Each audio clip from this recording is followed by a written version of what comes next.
भारत की आज़ादी के 75वें वर्षगांठ पर सबसे पहले मैं सब जनों को बधाई और शुभकामनाएं देना चाहता हूं।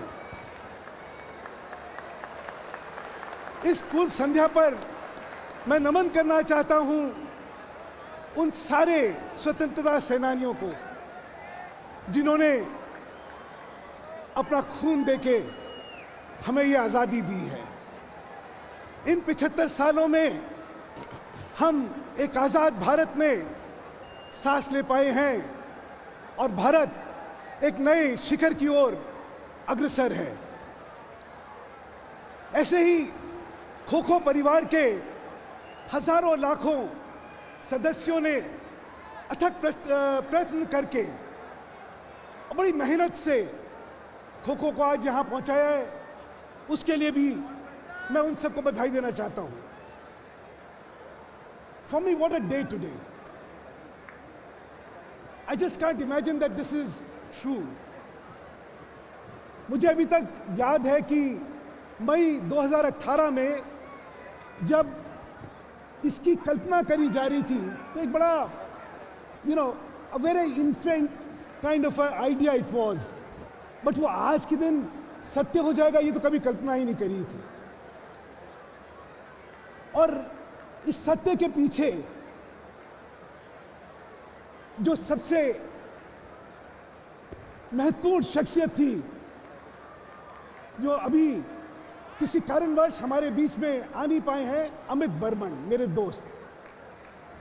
तालियों से उनका स्वागत होना चाहिए क्योंकि अमित बर्मन को खो खो पे अटूट विश्वास था। The conviction he had about the success of the league is what is the reason why we are here today.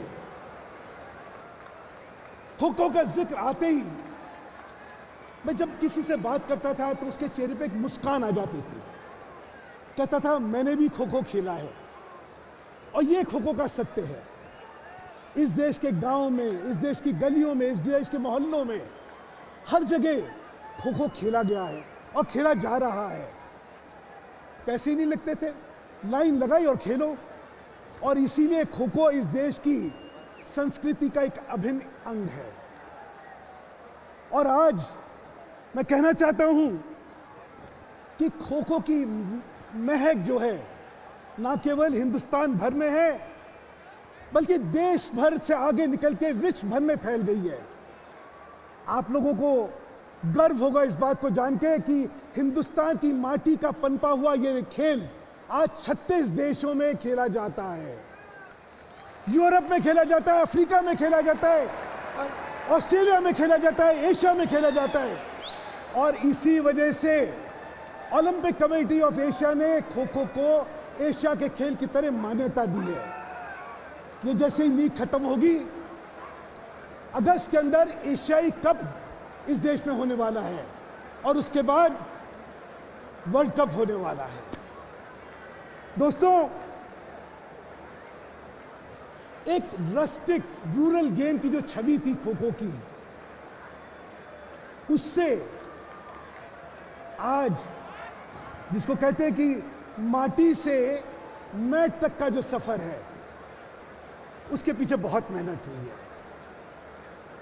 इसको एनर्जेटिक बनाने में, इसको स्पेक्टेटर फ्रेंडली बनाने में, इसमें स्पीड देने में बहुत बहुत कुछ सोचा गया है। इसका फॉर्मेट चेंज करा गया है, इसके रूल्स चेंज करे गए हैं, क्योंकि खो खो को विश्व पटल पर एक स्थान देना था। और इसके लिए मैं दो जनों को खास तौर से धन्यवाद देना चाहता हूं। तेनजिंग योगी, इस लीग के लीग कमिश्नर और सीईओ, और मेरी बाईं ओर एमएस त्यागी जी जो kho kho federation of India के सेक्रेटरी जनरल हैं। इन दोनों ने इस खो खो को कहां से कहां पहुंचा दिया। मुझे अभी तक ध्यान है कि आदरणीय प्रधानमंत्री जी ने अपनी जो मन की बात करते हैं उसमें खो खो का जिक्र करा, उनके खेल का जिक्र करा। और वो दिन है और आज का दिन है, पंख लग गए खो खो को। भारत की सरकार ने खो खो को जितना समर्थन दिया है उसके लिए मैं हमेशा आभारी रहूंगा।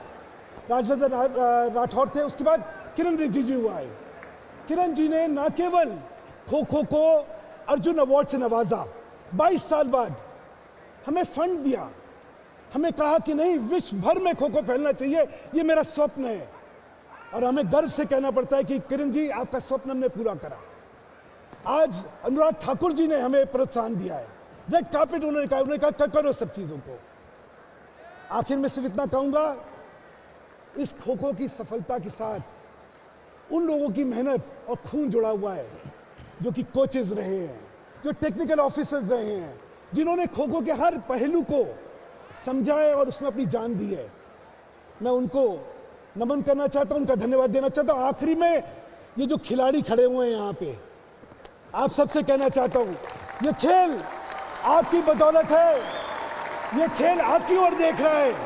और अगले 20 दिन में आप जो जादूगरी, जो कारनामे यहाँ करके दिखाएंगे, उससे ये खेल खो खो इस देश का सर्वप्रथम खेल हो जाएगा। ऐसा मैं पूर्ण विश्वास के साथ आप सबका बहुत बहुत बहुत धन्यवाद, बहुत शुक्रिया।